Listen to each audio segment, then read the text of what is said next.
नमस्कार विद्यार्थियों। पिछले व्याख्यान में हमने देखा मैजनी ने क्या किया, क्या योगदान उसका इटली के एकीकरण के बारे में रहा, कैबूर ने किस तरह से इटली के एकीकरण को प्रारंभ किया और इटली के एकीकरण के चरण के बारे में हम इस लेक्चर में बात करेंगे। तो इटली के एकीकरण का पहला चरण हम पढ़ते हैं। पहले चरण में इटली का एकीकरण करते समय कैबूर ने कुछ विशेष बातों को ध्यान रखा। वो जानता था कि यदि इटली का एकीकरण उसे करना है तो उसके लिए ऑस्ट्रिया को इटली से बाहर निकालना ज़रूरी है। वो ये भी जानता था कि केवल सार्डिनिया पिडमॉन्ट का ही राज्य वो राज्य है जिसके नेतृत्व में इटली का एकीकरण किया जा सकता है। कैबूर अच्छे से जानता था कि अगर ऑस्ट्रिया से युद्ध करना है तो उसे दो बाहरी शक्ति जो कि फ्रांस और इंग्लैंड हैं उनकी मदद प्राप्त करनी ही पड़ेगी। और चूंकि इंग्लैंड ने यूरोपीय राजनीति में हिस्सा लेना छोड़ दिया था, अतः फ्रांस ही वो राज्य बचता था जिससे कूटनीतिक और सैनिक सहायता की उपेक्षा की जा सकती थी। और कैबूर इटली के एकीकरण के लिए अंतर्राष्ट्रीय सहानुभूति प्राप्त करना चाहता था और इसके लिए ज़रूरी था कि इटली के एकीकरण के प्रश्न को वो अंतर्राष्ट्रीय प्रश्न बना दे।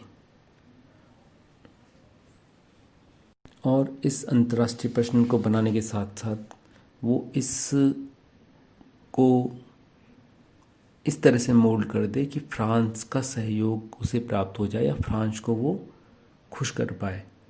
और इस काम के लिए उसने एक्चुअली उस समय एक ऐसी घटना घटी जिससे कैबूर को इस उद्देश्य की प्राप्ति में सहायता मिली। और वो घटना थी 1854 में होने वाला क्रीमिया का युद्ध।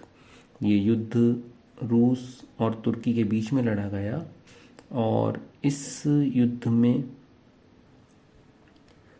तुर्की की सहायता इंग्लैंड और फ्रांस ने की और तुर्की की तरफ से युद्ध में भाग लिया। जब लड़ाई शुरू हुई तो कैबूर ने सार्डिनिया की तरफ से एक सेना लड़ने के लिए इंग्लैंड और फ्रांस की मदद के लिए भेज दी।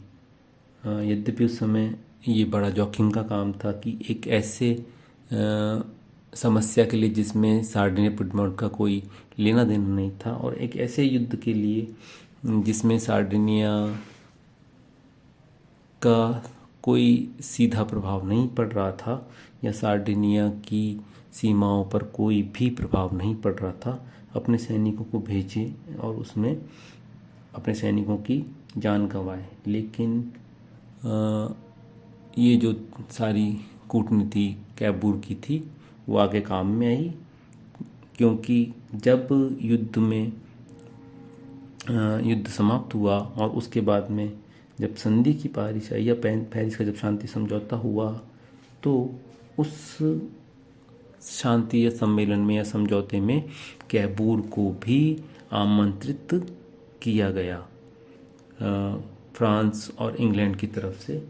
यद्यपि इस बात का या कैबूर के आमंत्रण का ऑस्ट्रिया ने विरोध किया, लेकिन इंग्लैंड और फ्रांस के प्रयासों से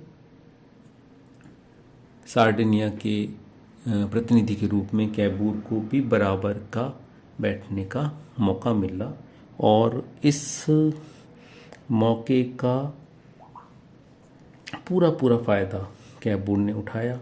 उसने अंतर्राष्ट्रीय मंच पर इटली की दुर्दशा बताई और उस दुर्दशा या दयनीय दशा के लिए उसने ऑस्ट्रिया को जिम्मेदार ठहराया और ऑस्ट्रिया को इटली से बाहर निकालने की बात का या ऑस्ट्रिया के प्रभाव को समाप्त करने की बात की वकालत की। उसके द्वारा दिए गए तर्कों से फ्रांस का तत्कालीन राष्ट्रपति नेपोलियन तृतीय बड़ा प्रभावित हुआ और उसने इटली को सैनिक मदद देना स्वीकार कर लिया। इस मदद में नेपोलियन तृतीय का भी निजी फ़ायदा भी था, क्योंकि उसको राजनीतिक लाभ मिल रहा था। फ्रांसीसी जनता को उसकी महत्ता से प्रभावित करने की दृष्टि से इस कार्य में भागीदार होना आवश्यक समझता था। इसके अलावा नेपोलियन अपने फ्रांस में रहने वाले उदारवादी लोगों का भी समर्थन प्राप्त करना चाहता था, इटली के राष्ट्रीय आंदोलन में शरीक होकर या उसकी मदद करके। नेपोलियन अपने पास में, अपने पड़ोस में अपने प्रति वफादार और लाभप्रद इटली राज्य की भी कल्पना कर रहा था। इन सब कारणों से नेपोलियन तृतीय ने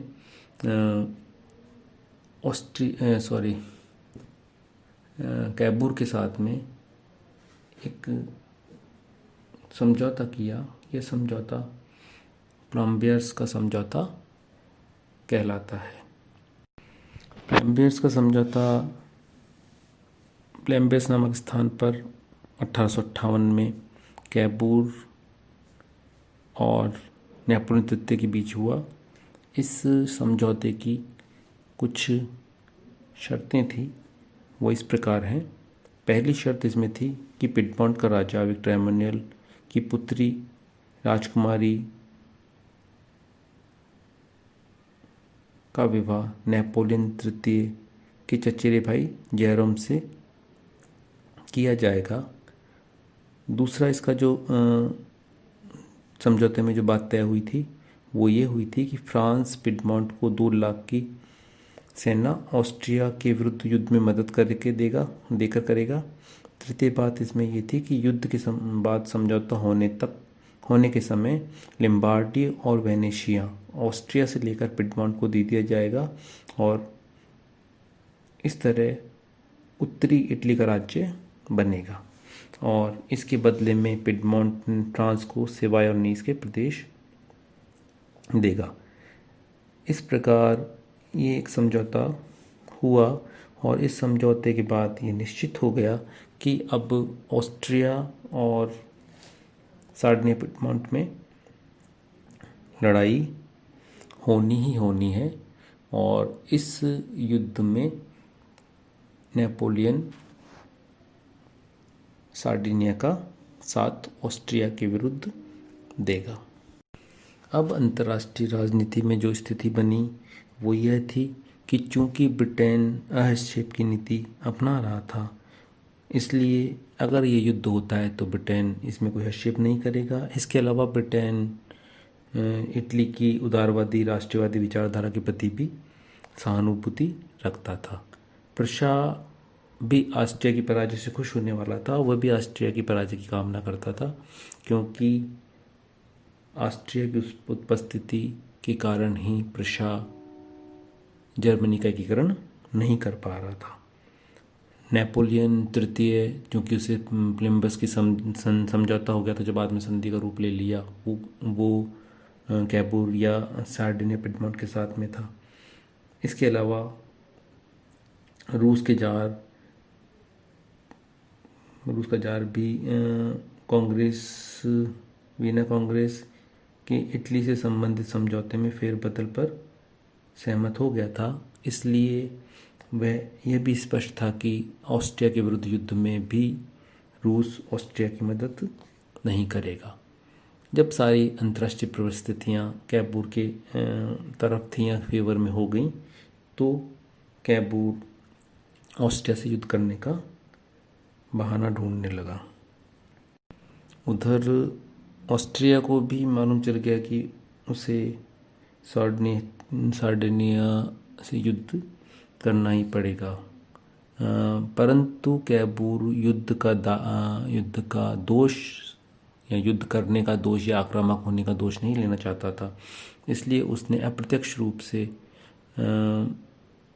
ये काम किया। कैबूर के इशारे पर लिम्बार्डी वेनेशिया में ऑस्ट्रिया के खिलाफ विद्रोह हो गया और ऑस्ट्रिया भी सार्डिनिया को प्रारंभ में ही कुचल देना चाहता था। अतः 19 अप्रैल 1859 को ऑस्ट्रिया ने पिडमोंट के विरुद्ध युद्ध की घोषणा कर दी।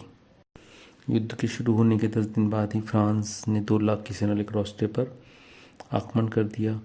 इस युद्ध में ऑस्ट्रिया की सेना पूरी तरह पराजित हुई और ऑस्ट्रिया की सेना को लंबार्डी से खदेड़ दिया गया।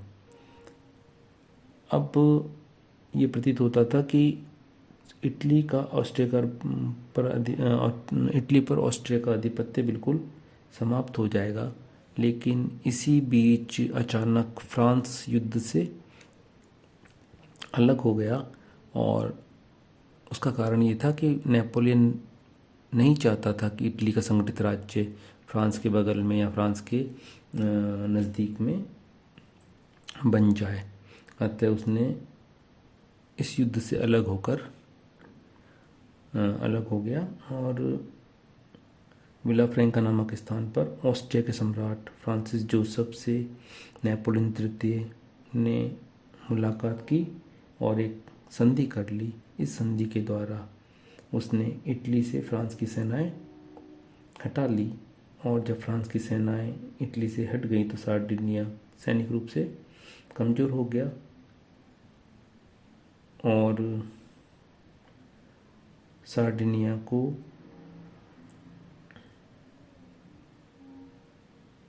ऑस्ट्रिया से या सार्डिनिया और ऑस्ट्रिया के बीच में एक संधि हुई, जो संधि ज्यूरिख की संधि के नाम से प्रसिद्ध है।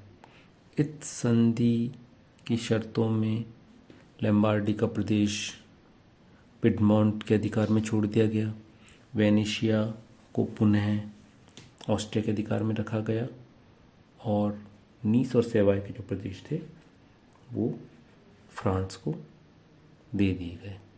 इस प्रकार इटली के एकीकरण का प्रथम सोपान जो था वो पूरा हुआ। इस प्रकार इटली के एकीकरण का प्रथम चरण नेपोलियन की मदद से संपन्न हुआ, जिसमें केवल लंबार्डी का प्रदेश ही इटली को मिला। लेकिन इस प्रयास ने यह साबित कर दिया कि इटली का एकीकरण सार्डिनिया के नेतृत्व में ही हो सकता है। ज्यूरिख की संधि के द्वारा पिडमोंट पर कुछ समय के लिए सैन्य बल के प्रयोग पर प्रतिबंध लगाया गया, लेकिन जन आंदोलन पर इस संधि की शर्तें लागू नहीं होती थी। तो चतुर कैबूर ने अब कूटनीति का सहारा लिया। जिस समय युद्ध चल रहा था उस समय मध्य इटली के राज्य परमा, मेडोना, टस्कनी और पोप के राज्यों बोलेगना और रोमेगना में जनता ने विद्रोह कर दिया, जिससे वहाँ के शासक जो थे वो राज्य छोड़कर भाग गए। इन राज्यों में निरंकुश शासन के बदले समसामयिक सरकारों का गठन कर लिया गया। इसी समय इन प्रदेश की जनता ने सम्राट से आग्रह किया, विक्टर एमानुएल से आग्रह किया कि वो इन प्रदेशों को भी पिडमोंट के राज्य में मिला ले, लेकिन नेपोलियन तृतीय की अनुमति के बिना विक्टर एमानुएल के लिए ऐसा करना संभव नहीं था। अतः काबूल ने नेपोलियन को सेवाय और नीस प्रदेश का लालच दिया और इन प्रदेशों में जनमत संग्रह के लिए उसको राजी कर लिया। इन प्रदेशों में जनमत संग्रह हुआ, जिसके आधार पर 1860 में परमा, मेडोना, टस्कनी, रोमागना और बोलोगना पिडमोंट में शामिल हो गए। उन लोगों ने जनमत संग्रह के द्वारा पिडमोंट में शामिल होना स्वीकार किया। इस प्रकार अब केवल वेनेशिया को छोड़कर उत्तरी और मध्य इटली की डचियों के मिलने से इटली का राज्य या इटली के एक राज्य का निर्माण हुआ। अप्रैल 1860 में विक्टोरिया मेमोरियल ने ट्यूरिन में एक संयुक्त इटली की पार्लियामेंट का उद्घाटन किया और इस उद्घाटन के साथ ही इटली के एकीकरण का ये चरण समाप्त हुआ। अब अगले व्याख्यान में हम इटली के एकीकरण के द्वितीय चरण या गैरिबाल्डी के द्वारा इटली के एकीकरण में सहयोग करते हुए सिसिली और नेपल्स का प्रदेश मिलाए जाने के बारे में बात करें। धन्यवाद।